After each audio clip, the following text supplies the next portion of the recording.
Fikih baru. Mencegah eksploitasi identitas. Mungkinkah? Muktamar Internasional Fikih Peradaban yang digelar oleh Pengurus Besar Nahdlatul Ulama (PBNU) dalam rangkaian acara Harlah 1 Abad NU, menyisakan satu topik menarik untuk dibahas. Pasalnya, hasil muktamar itu merekomendasikan beberapa hal yang cukup mengejutkan bagi pihak luar NU, tetapi sangat menarik di kalangan internal NU.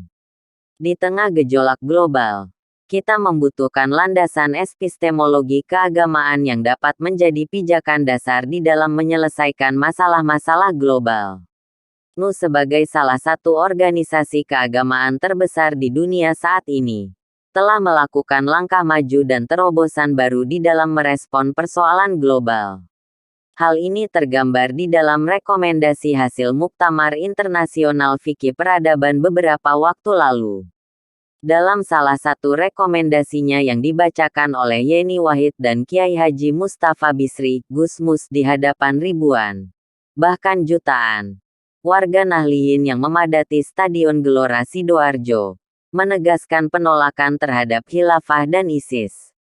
Daripada bercita-cita dan berusaha untuk menyatupadukan seluruh umat Islam dalam negara tunggal sedunia, yaitu negara khilafah, Nahdlatul Ulama memilih jalan lain, mengajak umat Islam untuk menempuh visi baru, mengembangkan wacana baru tentang fikih, yaitu fikih yang akan dapat mencegah eksploitasi atas identitas, menangkal penyebaran kebencian antar golongan, mendukung solidaritas, dan saling menghargai perbedaan di antara manusia, budaya, dan bangsa-bangsa di dunia, serta mendukung lahirnya tatanan dunia yang sungguh-sungguh adil dan harmonis, tatanan yang didasarkan pada penghargaan atas hak-hak yang setara serta martabat setiap umat manusia.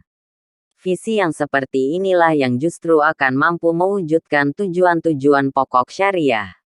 Rumusan fikih baru, yang kini kita kenal dengan sebutan fikih peradaban, merupakan langkah maju kontekstualisasi fikih menghadapi perubahan global.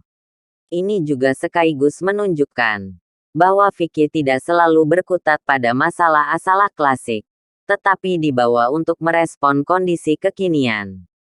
Meminjam diksi Abdullahi Ahmad An-Naim, hukum Islam sejatinya tidak lagi berorientasi ke masalah lalu, syariah historis, tetapi berorientasi ke masa depan, merespon perkembangan global, HAM dan sebagainya. Setiap zaman memiliki masalahnya sendiri. Kondisi dunia Islam hari ini memperlihatkan menguatnya eksploitasi identitas untuk kepentingan pragmatis. Isu Islam di ranah publik semakin menguat. Alih-alih mengedepankan Islam sebagai salihun likuli zaman wa makan, justru terjebak kepada pabrikasi identitas untuk melegitimasi kepentingan kelompok tertentu. Islam kemudian seakan dibonsasi untuk menyelesaikan masalah-masalah sesaat dan tidak menjangkau masa depan.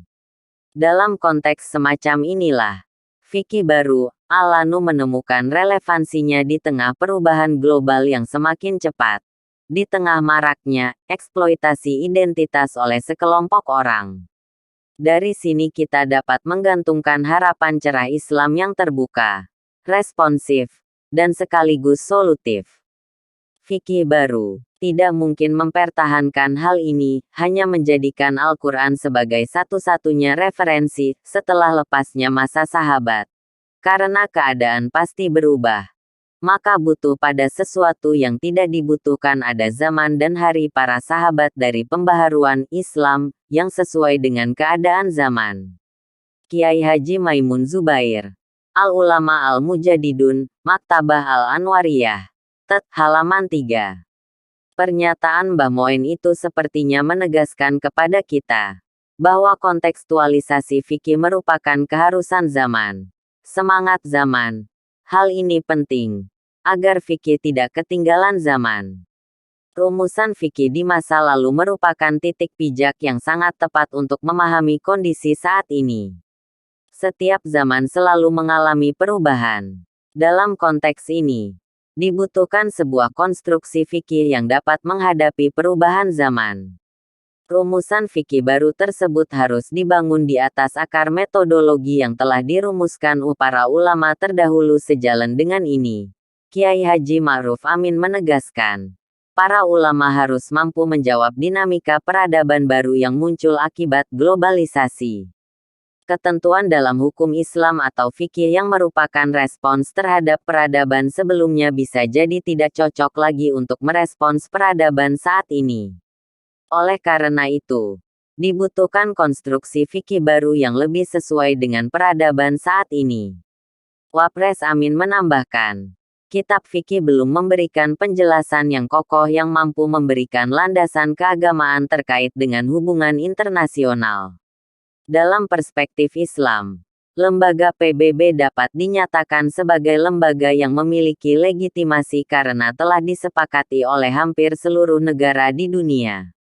Menurut pandangan Islam, kesepakatan tersebut merupakan konsensus internasional yang keputusannya mengikat dan harus dipatuhi oleh semua negara yang menjadi anggota. Perumusan fikih baru ini merupakan keharusan sejarah.